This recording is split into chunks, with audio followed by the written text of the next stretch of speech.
어디서도 듣지 못한 설화의 세상. 이야기 뚝딱. 먼 옛날 한많은 인생이 너무도 힘겨워서인지 하루 종일 한숨 소리만 꺼내놓는 어느 외진 산골 마을에 살던 복순네의 이야기입니다. 이 집에는 70대 노파가 살고 있었지요. 역시나 이 노파의 이름이 복순이었는데요. 그녀의 삶은 이름과는 정반대인 것이었죠. 남편은 일찍 세상을 뜨고 유일한 혈육인 아들은 객지로 나가 소식조차 끊긴 지 10수년. 그저 낡은 오두막에서 홀로 생계를 이어가야 했지요. 복순네가 사는 마을은 산 하나만 넘으면 큰 고을이 나오는 곳이었지만 정작 마을 사람들은 그 산을 넘는 일이 드물었지요. 그러다다 보니 나이든 노인들만 모여들어 살고 있었습니다. 하루하루 목숨을 부지하는 것만으로도 벅찼으니까요. 복순네는 매일 새벽같이 일어나 뒷산에서 나무를 캐고 장에 내다 팔아 근근히 끼니를 잇고 있었지요. 에고 허리야, 이 늙은 것이 언제까지 이 고생을 해야 하나. 복순네의 손은 세월의 무게만큼이나 거칠고 주름투성이었습니다. 손톱 사이에는 흙이 끼어 있었고 손등에는 가시에 긁힌 자국이 여러 개 있었지요. 그래도 복순네는 멈출 수 없었지요. 혹시라도 아들 성준이가 돌아왔을 때 제대로 된 밥상 한 끼라도 차려주고 싶었으니까요.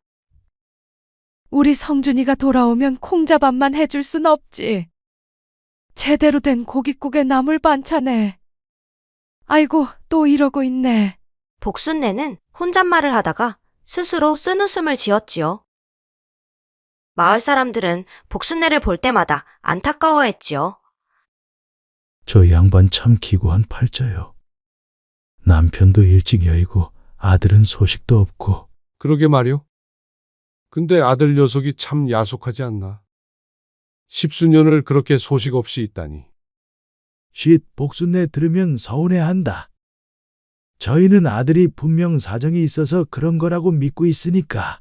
이런 복순네가 사실 가장 의지한 것은 마을 입구에 오래된 느티나무였습니다. 마을 사람들은 그 나무가 100년은 좋게 넘었다고 했지요. 아들이 객지로 떠나던 그날도 복순네는 이 느티나무 아래서 아들을 배웅했습니다. 어머니, 제가 꼭 돈 벌어서 돌아올게요. 꼭 기다려주세요. 그래, 성준아. 건강만 하거라. 돈은 천천히 벌어도 되니까. 어머니, 제가 없어도 끼니는 꼭 챙겨 드시고요. 약속해주세요. 알았다, 알았어. 어서 가거라. 해치기 전에 읍내는 도착해야 할 게 아니냐. 25 청년이었던 성준이는 그렇게 보따리 하나 메고 떠났습니다. 어머니, 제가 해바라기 사들고 올게요. 어머니 좋아하시는 샛노란 해바라기요. 성준이는 돌아서서 손을 흔들었지요. 그래, 그래. 조심히 가거라. 그것이 마지막이었습니다. 그 후로 성준이는 처음 몇 달간은 편지를 보냈지만 어느 순간부터 소식이 끊겼어요. 복순네는 그때부터 매일같이 느티나무 아래로 나왔습니다. 아들이 돌아오기를 기원하는 곳이 된 것이었지요. 에고, 내 팔자야. 이 느티나무가 나보다도 더 늙었지? 혹시 우리 성준이 소식이라도 좀 물어다 주려나? 복순네는 느티나무 밑동을 쓰다듬으며 중얼거렸습니다. 나무 껍질의 거친 감촉이 손에 닿았지요. 이렇게 이 나무는 복순네에게 마지막 남은 의지처였습니다. 남편과 처음 만난 곳도 이 나무 아래였고 성준이가 첫걸음마를 댄 곳도 이 나무 그늘이었으니까요. 어느 날도 변함없이 복순네는 느티나무 아래 앉아 있었지요. 복순네, 오늘도 여기서 이러고 있나? 아, 이장님. 성준이 녀석 소식 없다고 이렇게 축 처져 있으면 쓰나? 이제 그만 잊을 건 잊고 남은 인생은 본인만 생각해야지. 이장님, 무슨 말을 그렇게 쉽게 하셔? 내 뱃속으로 낳은 자식인데 어떻게 잊어? 내 가슴에 묻어도 묻히지 않는 자식인데 복순네의 목소리가 떨렸지요. 그저 혹시라도 살아있다면 이 어미가 마지막으로 끓여준 뜻인 국밥 한 그릇만 먹여주고 싶다네. 나도 마음은 알지만 세월이 벌써 얼마나 흘렀는데. 하긴 나도 자식놈들 다 서울 가서 얼굴 보기도 힘들긴 하다만. 이장도 한숨을 쉬었죠. 자식 이야기는 이 마을 노인들에게 모두 아픈 주제였습니다. 에휴, 그만 들어가서 국이라도 한 그릇 챙겨 드소. 이장은 그렇게 말하고 자리를 떠났지요. 복순네는 자리에서 일어나 집으로 돌아갔습니다. 다리가 저려 한참은 절뚝거렸지요. 복순네의 하루는 언제나 똑같았답니다. 새벽같이 일어나 나무를 캐고 집으로 돌아와 다듬고 장터에 내다 팔고 저녁에는 느티나무 아래 앉아 아들을 기다리다가 해가 지면 집으로 돌아가곤 했지요.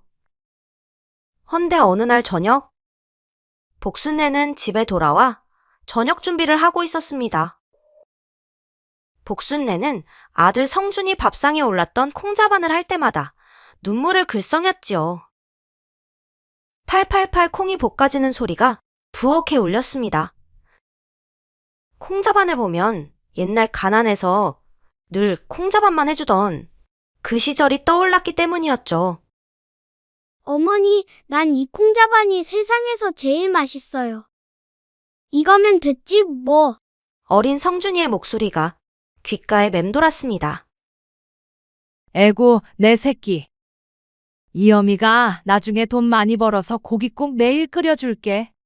고깃국보다 엄마 콩자반이 더 좋단 말이에요. 성준이는 그때 8살이었지요. 동네 친구들이 설날에 고기 먹었다고 자랑할 때도 성준이는 늘 우리 엄마 콩자반이 제일 맛있어 라고 큰소리쳤지요. 복순네는 콩자반을 그릇에 담으며 눈물을 훔쳤습니다. 이랬던 자식놈이었건만. 칫 고깃국은커녕 그놈의 객지에 가더니 코빼기도 안 비치고 콩자반이 아니라 황금자반을 해줘도 소용없겠구먼. 그때 밖에서 목소리가 들렸습니다. 아이고 복순네. 얼굴이 더 헬쑥해졌네. 이장님이 또 성준이 타령 그만하라던가. 아, 그 소리는 귓구멍이 닳도록 들었네 그려. 잊으라면? 아, 내 속이 잊혀지나. 복순네가 대문을 열고 나왔습니다. 아, 그거 알아요? 오늘 아침에 곰곰이 생각해보니 우리 성준이 키울 때 딱 한 번 매를 들었는데 그게 내 한이요. 에이, 애 키우면서 매 안 든 사람이 어딨어. 다들 한두 번씩은 들었지. 한 아낙네가 맞장구를 쳤습니다. 나는 우리 막내놈이 어찌나 말을 안 듣던지 회초리로 종아리를 딱 때렸는데. 근데 뭘로 때렸는데? 다른 아낙네가 물었습니다. 글쎄, 회초리를 찾다가 없어서 그만 새파랗게 언 명태대가리로. 아이고, 명태대가리로? 푸아! 그게 애를 때리는 데 쓸 물건이야? 하도 단단해서 애 종아리 부러졌겠네. 아이고, 배야. 참 별일도 다 있네 그려. 덕분에 한바탕 웃었어. 명태대가리라니? 마을 아낙네들의 웃음소리가 골목에 울려 퍼졌습니다. 복순네도 덩달아 웃었지만 웃다가 문득 눈가가 촉촉해졌습니다. 명태대가리로 때린 게 잘못이었나? 그게 한이 돼서 우리 성준이가 돌아오지 않는 건 아닐까. 실은 그날 성준이가 남의 집 감나무에 올라갔다가 가지를 부러뜨린 일로 복순내가 화가 머리끝까지 나서 벌인 일이었습니다. 이놈아, 남의 집 나무를 왜 올라가? 어머니, 저기 까치집에 새끼가 떨어져 있어서 올려주려고. 뭐? 새끼를? 복순내가 보니 정말 성준이 손에 까치 새끼가 있었습니다. 하지만 이미 명태대가리로 종아리를 한 대 후려친 후였습니다. 아이고 내 새끼. 어미가 미안하다. 그날 밤 복순내는 성준이를 꼭 안고 한참을 울었습니다. 성준이는 괜찮아요 어머니. 전 안 아파요. 라며 오히려 복순내를 달랬지요. 그때 그렇게라도 안 했으면 우리 성준이 마음에 상처를 안 줬을 텐데. 복순내는 그 일이 있은 후로 성준이에게 단 한 번도 매를 든 적이 없었습니다. 그리고 그것이 유일한 한으로 남았습니다. 며칠 후 어느 날 오후, 복순내는 여느 때처럼 느티나무 아래 앉아 있었습니다. 오후의 볕이 따사롭게 내리쬐고 있었습니다. 복순내는 볕을 쬐며 졸고 있었지요. 그때 마을 어귀로 낯선 청년 하나가 천천히 걸어 들어오고 있었습니다.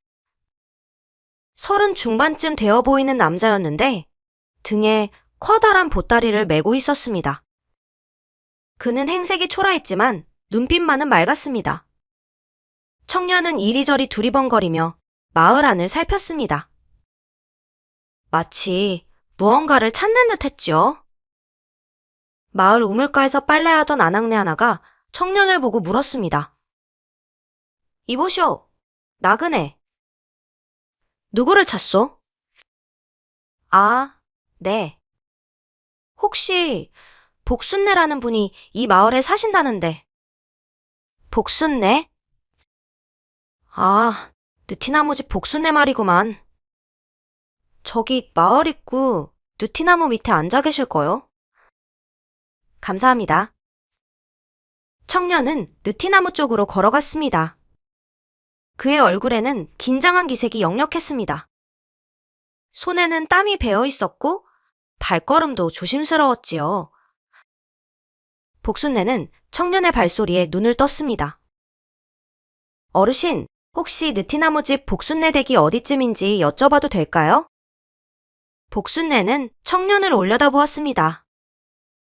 햇빛 때문에 청년의 얼굴이 잘 보이지 않았습니다. 나한테는 왜? 내가 복순인데? 복순내는 경계하는 목소리로 말했습니다. 이 마을에 낯선 사람이 오는 일은 거의 없었으니까요. 내가 누군지 알아서 뭘 하려고. 아, 제가 실은 성준 씨. 그러니까 어머님, 아드님과 예전에 객지에서 같이 일했던 동료입니다. 복순내의 얼굴이 순식간에 변했습니다. 손이 떨리기 시작했습니다. 성준이? 성준이가? 어떻게 살아는 있는 게야? 이 어미를 잊지 않고 복순내는 벌떡 일어섰습니다. 하지만 너무 급히 일어선 탓에 휘청거렸습니다. 어르신, 조심하세요. 청년이 황급히 복순내를 부축했습니다. 네, 어머님. 성준 씨가 저한테 이걸 꼭 어머님께 전해달라고 부탁했습니다. 청년은 보따리에서 낡은 공책 하나를 꺼냈습니다. 표지가 해지고 모서리가 다른 공책이었습니다. 이게 뭐요? 편지요? 복순내의 손이 공책을 향해 뻗어졌습니다. 편지는 아닙니다. 그리고 청년은 잠시 말을 멈추었습니다. 그의 눈가가 붉어졌습니다. 한참을 망설이다가 청년은 입을 열었습니다. 성준 씨는 이제 이 세상 사람이 아닙니다. 뭐? 뭐라고? 복순내의 손에서 공책이 떨어질 뻔했습니다. 청년이 황급히 받쳐주었습니다. 네. 내 새끼. 내 새끼야? 어미 없이 얼마나 외로웠을꼬. 흐흑. 복순내는 그 자리에서 주저앉아 울기 시작했습니다. 느티나무 아래에 복순내의 통곡 소리가 울려 퍼졌습니다. 우물가에서 빨래하던 아낙네가 소리를 듣고 달려왔습니다. 아이고 복순내. 무슨 일이여? 저 나그네는 누구여? 성준이 소식이라도 들은 게요? 마을 사람들이 하나둘 모여들었습니다. 이장이 달려와 복순내를 부축했습니다. 복순내, 정신 차리소. 어서 집으로 들어가시게. 이장님, 우리 성준이가? 알았어. 일단 집으로 가시게. 청년도 함께 복순내를 집까지 부축해 들어갔습니다. 마을 사람들도 걱정스러운 얼굴로 따라왔습니다. 방 안에서 복순내는 한참을 울다가 겨우 진정했습니다. 이재장이 청년에게 물었습니다. 대체 무슨 일이요? 성준이에게 무슨 일이 있었소? 청년은 깊은 한숨을 쉬며 보따리에서 공책을 꺼냈습니다. 어머님, 성준 형이 이걸 남기셨습니다. 복순내는 떨리는 손으로 공책을 받아들었습니다. 일기장이었습니다. 일기장 속에는 성준이 어머니에게 전하고 싶었던 말들이 빼곡했습니다. 매일매일 어머니 걱정뿐이었다는 말, 그리고 고향으로 돌아가기 위해 죽을 힘을 다해 돈을 모았다는 이야기가. 복순내는 떨리는 손으로 일기장을 펼쳤습니다. 성준이의 글씨가 나타났습니다. 어무이, 다음 달이면 드디어 돌아갈 수 있을 것 같습니다. 어무이가 가장 좋아하시던 샛노란 해바라기를 꼭 사들고 가서 남은 인생은 어무이 옆에서 제가 볕이 되어드릴게요. 복순내는 일기를 읽으며 눈물이 멈추지 않았습니다. 우리 성준이가 돌아올 생각을 하고 있었구나. 이 어미는 원망만 했는데. 마을 사람들도 모두 눈시울을 붉혔습니다. 그런데 마지막 페이지를 넘기자 전혀 다른 필체의 글씨가 나타났습니다. 응, 이건 성준이 친구 민수가 복순내, 어무이께 대신 전합니다. 복순내는 고개를 들어 청년을 바라보았습니다. 그리고 이건 뭐요? 청년 민수는 깊은 한숨을 쉬었습니다. 어머님, 일기장 내용은 전부 제가 만든 겁니다. 뭐라고? 방안이 순식간에 조용해졌습니다. 모두가 청년을 바라보았습니다. 어머님, 놀라셨지요? 성준이는 사실 오래전에 사고가 난 건 맞습니다. 민수의 목소리가 떨렸습니다. 하지만 마지막으로 남긴 유언은 어머니에게 절대 슬픈 소식을 전하지 말라는 것이었습니다. 어머니의 남은 인생에 짐이 되고 싶지 않다고. 복순내는 입술을 깨물었습니다. 그럼 이 일기장은 전부 거짓말이란 말이요? 복순내의 목소리가 떨렸습니다. 네, 제가 꾸며냈습니다. 민수가 고개를 숙였습니다. 하지만 어머니 옆에서 제가 볕이 되어드릴게요 라는 마음만은 진심이었습니다. 민수는 잠시 말을 멈추고 복순내를 바라보았습니다. 성준이는 제 생명의 은인이었습니다. 은인? 시. 이장이 물었습니다. 네. 제가 처음 일터에 왔을 때 아무것도 몰라서 실수투성이었습니다. 다른 사람들은 저를 무시하고 괴롭혔는데 성준형만이 저를 도와주었습니다. 민수의 눈가가 붉어졌습니다. 밥도 나눠주시고 일하는 법도 가르쳐주시고 힘들 때마다 괜찮다. 우리 같이 힘내자고 격려해 주셨습니다. 성준형이 아니었다면 저는 진작에 포기하고 고향으로 돌아갔을 겁니다. 우리 성준이가 그랬구나. 복순네의 목소리가 떨렸습니다. 성준형은 늘 어머님 이야기를 했습니다. 어머님이 만들어주신 콩자반이 세상에서 제일 맛있다고? 어머님 손맛을 잊을 수가 없다고. 민수는 말을 이었습니다. 그래서 저는 민수는 깊게 숨을 들이쉬었습니다. 저는 어머님께서 볕이 들길 바라면서 성준이의 마음을 담아 이 마을에 남기로 결심했습니다. 뭐라고? 복순네가 놀란 눈으로 민수를 바라보았습니다. 이제 제가 성준이 대신 어머님의 볕이 되어드릴게요. 민수는 복순네를 똑바로 바라보았습니다. 그의 눈빛은 진지했습니다. 이 마을 어르신들 보니까 제 고향 같기도 하고 밥 해먹고 일 도와드리면서 살면 안 되겠습니까? 이놈아. 복순네가 떨리는 손으로 민수의 손을 잡았습니다. 네가 왜 이런 짐을?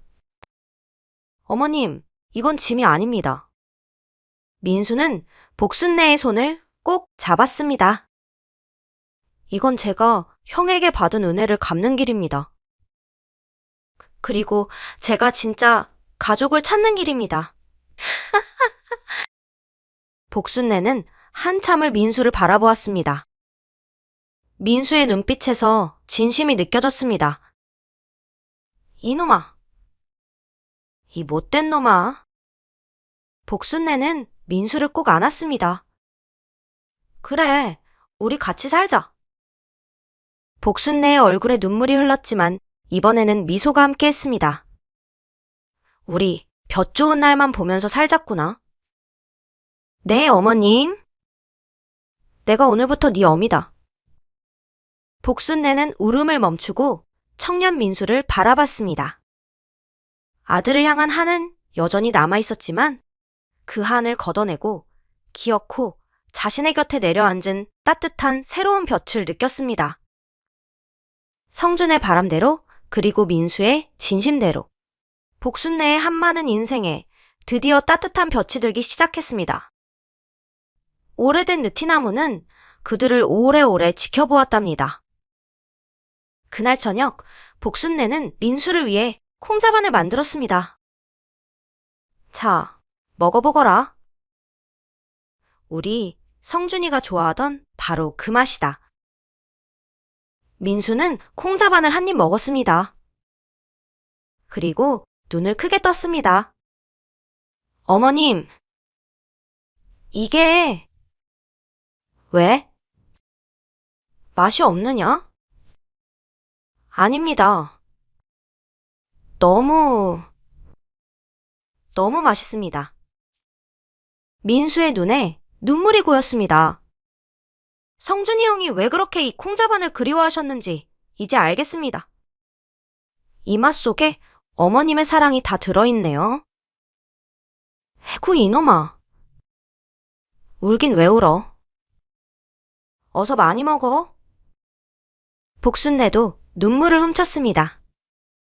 이장이 옆에서 말했습니다. 잘 됐네. 잘 됐어. 복순네도 이제 외롭지 않겠구만. 그러게 말여. 성준이가 하늘에서 이 청년을 보내신 게 아닐까?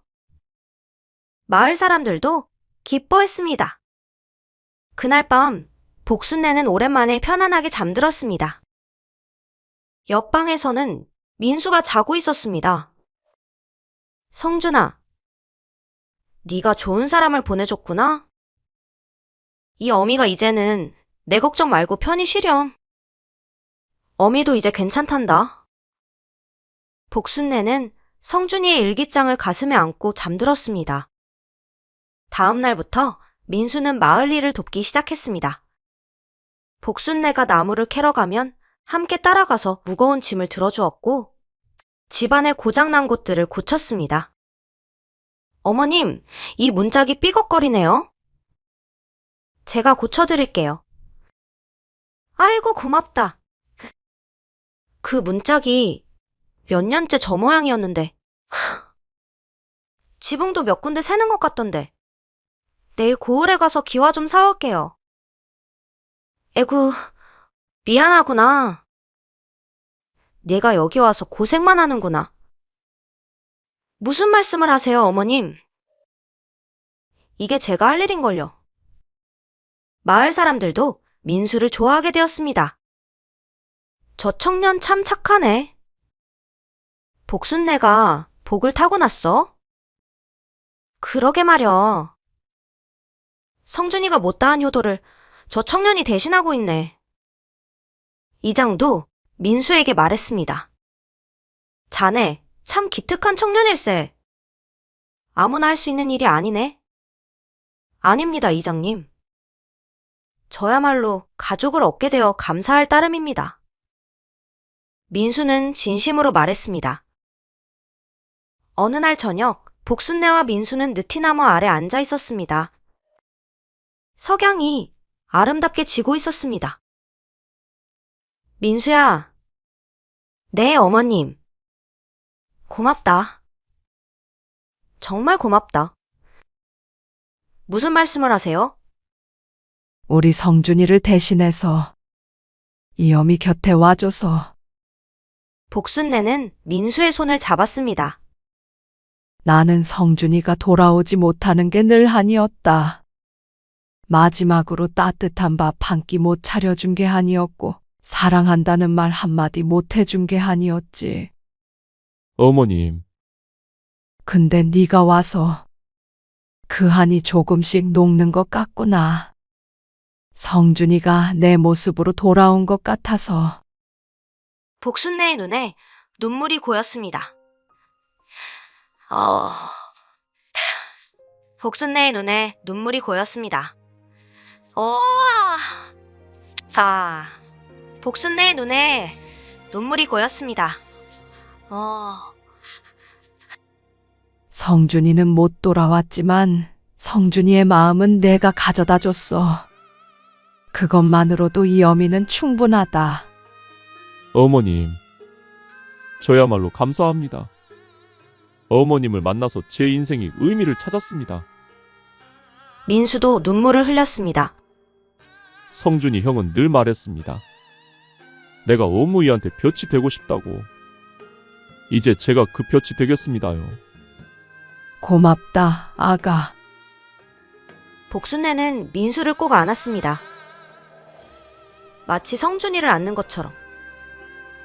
석양빛이 두 사람을 따스하게 비췄습니다. 그렇게 복순내와 민수는 진짜 모자처럼 살아갔습니다. 복순내는 민수에게 콩자반을 해주었고 민수는 복순내의 든든한 아들이 되어주었습니다. 마을 사람들은 말했습니다.